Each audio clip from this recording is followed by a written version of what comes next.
Yeah, I think this presentation has opened a lot of questions on CSA, so I'm sure you'll all come back and ask, what is it now, what we should be doing, what should we not be doing? And now, without further ado, we'll invite our third speaker, Jess Fanzo. I have to look at my notes for her title. She's the Bloomberg Distinguished Associate Professor of Global Food and Agricultural Policy and Ethics and Director of the Global Food Ethics and Policy Program at Johns Hopkins University. Thank you very much for coming. Okay, great. Afternoon, everybody. It's good to be here. I'm going to be talking about food systems and nutrition. Hopefully you can all see me. I'm so short. Can't see me over the laptop. So what's the challenge that we see from the nutrition perspective? Well, we know that food systems are highly sensitive to climate, being both a victim and an instigator of the effects of climate variability and change.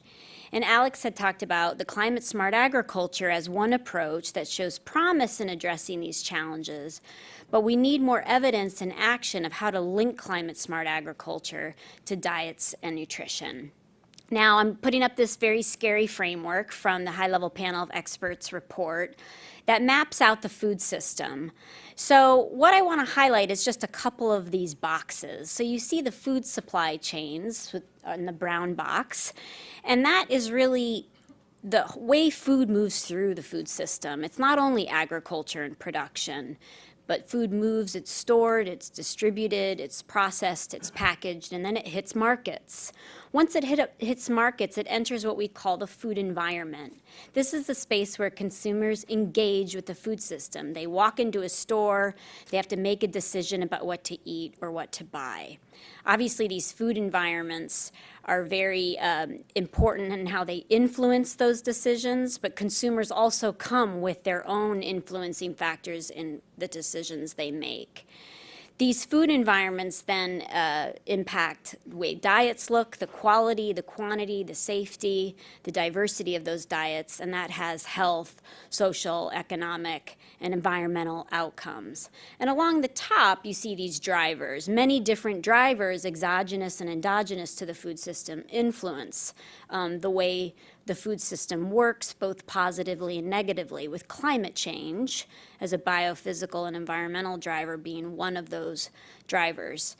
So the work that we've been looking at is, if you look at the food system and the food supply chain, there's lots of entry points and exit points for nutrition. And there's a lot of disruption to the food value chain and food environments and diets because of climate change. You can see I've shown you many different types of stresses and impacts that climate change can make across the value chain. I'm just going to highlight the two in red. One on the production side, looking at the nutritional value of crops, and on the other far end, which is we as nutritionists focus on, is the consumption side. So if we look just at consumption, some of you may have seen this report by Marco Springman at Oxford, as well as with IFPRI colleagues, looking at the climate-related deaths due to dietary risk factors. And if you look at the bar with the red circle, you'll see that there's negative health effects associated with reductions in fruits and vegetable consumption, being in the turquoise blue. That leads to about 534,000 climate-related deaths. So what is this?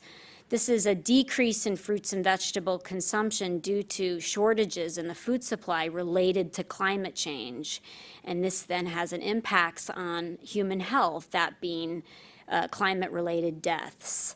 So there is a profound impact on health and climate, and it directly impacts the food system. And I don't know if some of you saw today, but the Lancet Countdown report just came out, which is looking at climate change effects of health, and some of these diet and morbidity and mortality data is shown.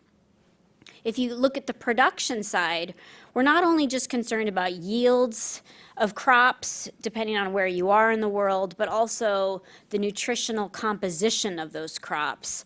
This is work coming out of Harvard from Sam Myers, basically showing you that with elevated CO2, or the fertilization effect, we're going to see changes in the nutritional composition of crops. And he models that we're going to see decreases across different regions in zinc, iron, and protein, and this increases the risk of zinc deficiency or iron deficiency or protein deficiency around the world, with sub-Saharan Africa and South Asia being significantly impacted. So not only are we concerned about yields, but we're concerned about the quality of those crops that are being produced. But it's not all a dismal picture. We have a lot of evidence that where we can engage nutrition across the food value chain, where we maximize nutrition entering the value chain on the top and minimize nutrition exiting the value chain. And often these can be co-paired with climate-smart agriculture. So we're arguing for a climate and nutrition-smart value chain. And there's lots of evidence across the value chain to show where you can do that and you can co-localize those two approaches. But we need more evidence. We are really lacking evidence on what works across the entire value chain. Most of climate change modelers focus on the front end of the value chain, really looking at production and agriculture.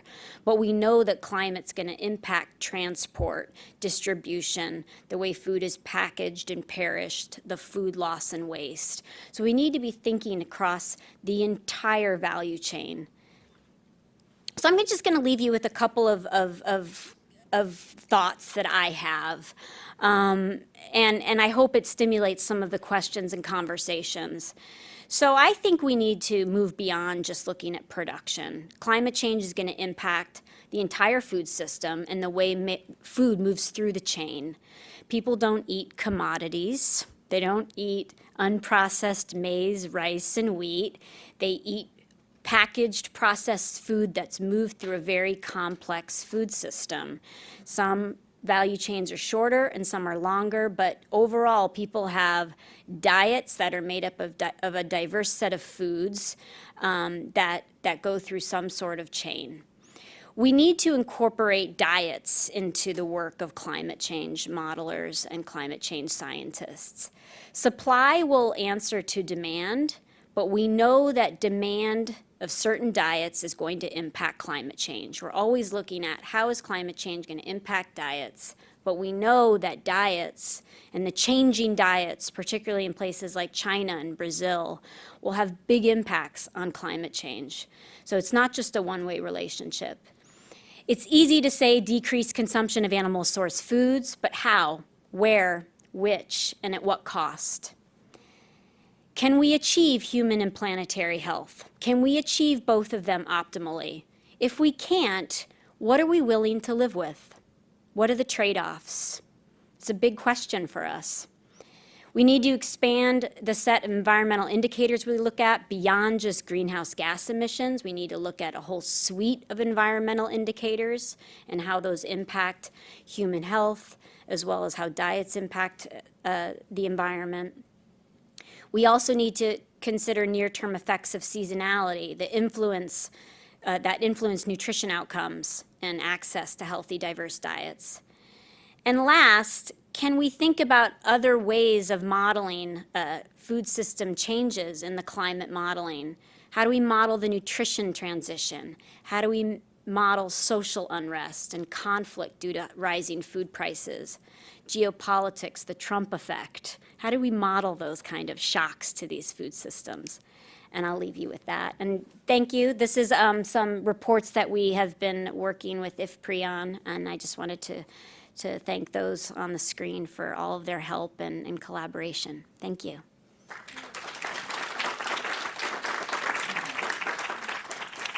Thank you. I think you gave us a very big work program at IFPRI in terms of trying to model all of that. And it's going to be a challenge, but I think we have much better tools today than we used to have, just 5 or 10 years ago. And I think the other important thing is that we talk about those things today. In the past, we really, as you said, we stopped at the commodities and we didn't think it through to the diets and nutrition.